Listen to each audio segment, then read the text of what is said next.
اعوذ باللہ من الشیطان الرجیم بسم اللہ الرحمن الرحیم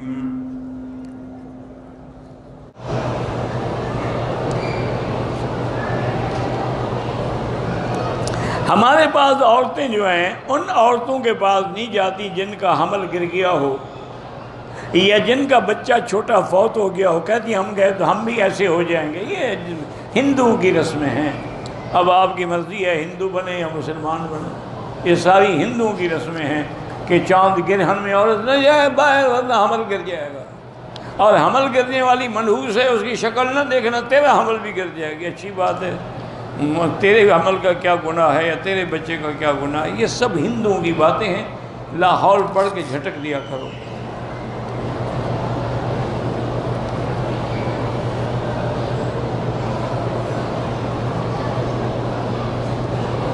میرے والد صاحب بیمار تھے، بھائیوں میں سے میں نے ان کے علاج پہ کم از کم 10 لاکھ روپے خرچ کیے۔ والد صاحب کے فوت ہونے کے بعد وراثت کے انتقال کے وقت بھائی میرے یہ 10 لاکھ دیں گے، انہوں نے کہا تھا آپ کو کہ خرچ کرو؟ اگر کہا تھا تو پھر ان سے حصہ مانگو، نہیں کہا تھا تو اللہ تمہیں جزا دے گا۔ بھائی تو کیوں مانگتے ہو؟ زندگی میں تو مانگا نہیں، اپنے باپ کے بڑے فرما بردار بنتے رہے، جب باپ فوت ہو گیا تو اب بھائیوں سے کہتے کہ 10 لاکھ مجھے دو۔ کیوں؟ آپ سے کس نے کہا تھا کہ 10 لاکھ خرچ کرو؟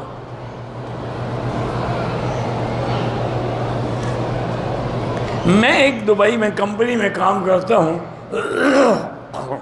جھوٹ بولنا پڑتا ہے، جھوٹ کے بغیر نوکری نہیں ہو سکتی، کوشش کریں کوئی اور نوکری ڈھونڈیں، جھوٹ بول کے رزق کھانا جو ہے وہ حرام ہے۔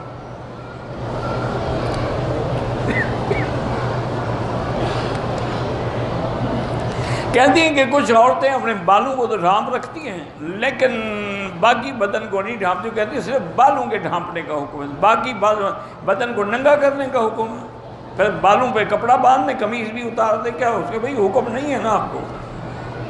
کوئی جہالت کی حد ہے، یعنی جس کا بال بھی نظر نہ آئے تو اس کا باقی بدن کیوں نظر آئے؟ کوئی بات کو سمجھا کرو نا کہ عورت کا سر سے بالوں سے لے کر پاؤں تک عورت ہے، سب بدن اس کا چھپا ہونا چاہیے۔ فقہا نے تو اتنا لکھا ہے کہ اگر ولادت دیکھیں، ولادت کا کتنا نازک وقت ہوتا ہے، وہ کہتے ہیں کہ لیڈی ڈاکٹر سے ولادت ہو اور وہ بھی عورت کا اتنا کپڑا ہٹائے جتنا ضرورت ہو، یہ نہیں کہ اس کو ننگا کر دے۔ یہاں تو یہی ہوتا ہے نا، عورتیں جب لیبر روم میں جاتی ہیں سب کپڑے اس کے اتار دیتے ہیں، انا للہ و انا الیہ راجعون۔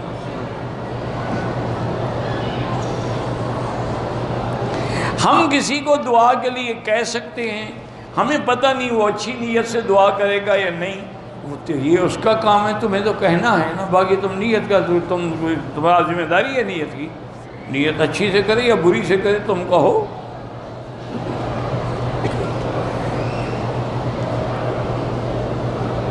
میرے ایک بیٹے کا دماغ ٹھیک نہیں ہے، اس کے حصے کا زیور جو میں نے بنوا رکھ بیچ نہیں ہو، اس کے حصے کا زیور جو ہے بیچ کے اس پہ علاج پہ خرچ کرو۔ آج کل تو دنیا بہت ترقی کر گئی ہے، کسی اچھی ہسپتال میں جاؤ جہاں سائیکاٹرسٹ اچھے ہوں، وہ انشاءاللہ دوائیں دیں گے، ٹھیک ہو جائے گا، وہی پیسے اسی پہ لگا دو۔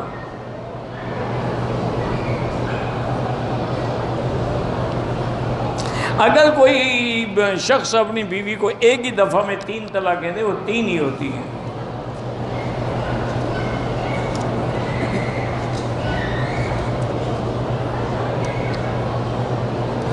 ہمارے گھر میں پریشانی ہے، باپ گالیاں نکالتا ہے، گھر کا سکون خراب کرتے ہیں، تو لا حول زیادہ پڑھا کرو اور سورۃ البقرہ پڑھ کے دم کر کے پانی پہ رکھ دو، سب وہی پانی پئیں۔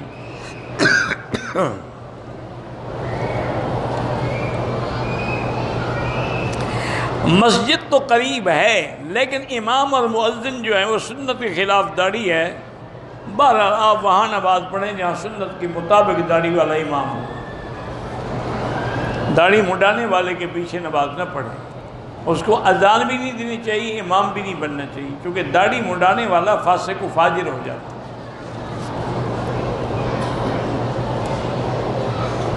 میری آنکھوں میں روشنی نہیں ہے، اللہ سے دعا کریں اور قرآن میں آیت ہے وَكَشَفْنَا عَنْكَ غِطَاءَكَ فَبَصَرُكَ الْيَوْمَ حَدِيدٌ۔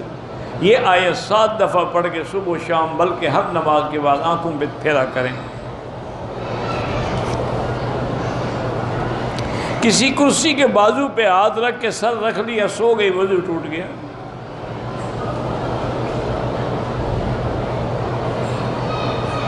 میری بیٹی ہے پتہ نہیں فرزین کیا 9 سال کی ہے، تیسری جماعت میں پڑھتی ہے، اس کی یاد نہیں رہتا، تو اس کے لیے یہی ہے کہ یا قوی یا متین، یا قوی یا متین کی ایک تسبیح پڑھ کے دم کیا کرو۔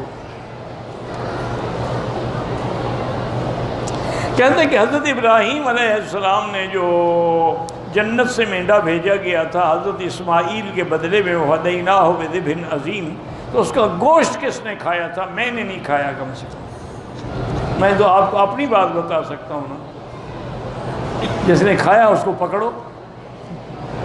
اللہ کے بندے جب قرآن میں نہیں ہے تو ہم کہاں سے ڈھونڈ کے لے آئیں کہ کس نے کھایا؟ ویسے یاد رکھو کہ مینا کی تو یہ خصوصیت ہے کہ آپ جو کنکریاں مارتے ہیں نا، جو قبول ہو جائیں وہ خود بخود اٹھ جاتی ہیں، تو اللہ کے نزدیک وہ بھی اٹھ گیا ہوگا، کھانے کی ضرورت ہی نہیں ہے۔ اسی طرح مینا کی خصوصیت ہے کہ مینا میں 30 لاکھ آدمی ہوتا ہے، لاکھوں بکرے ذبح ہوتے ہیں۔ کبھی آپ نے چیل اڑتی ہوئی دیکھی ہے؟ کبھی آپ کے کھانے میں مکھی پڑی ہے؟ تو اللہ نے ان کی قربانی بھی قبول فرما لی۔ اب کس نے کھایا نہیں کھایا اللہ جانے، اللہ کی مخلوق ہے۔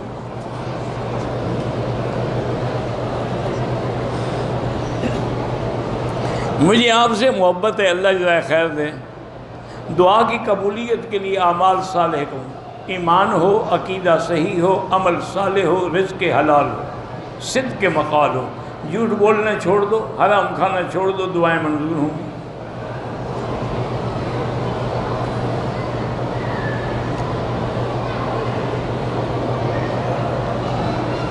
میں بغیر تنخواہ کے مسجد کی اذان بھی دیتا ہوں، امام نہ ہو تو نماز بھی پڑھاتا ہوں، مسجد کی صفائی بھی کرتا ہوں۔ لوگ مجھے اللہ والا کہتے، کوئی حرج نہیں، لوگ کہتے، تم تو نہیں کہتے اپنے آپ کو۔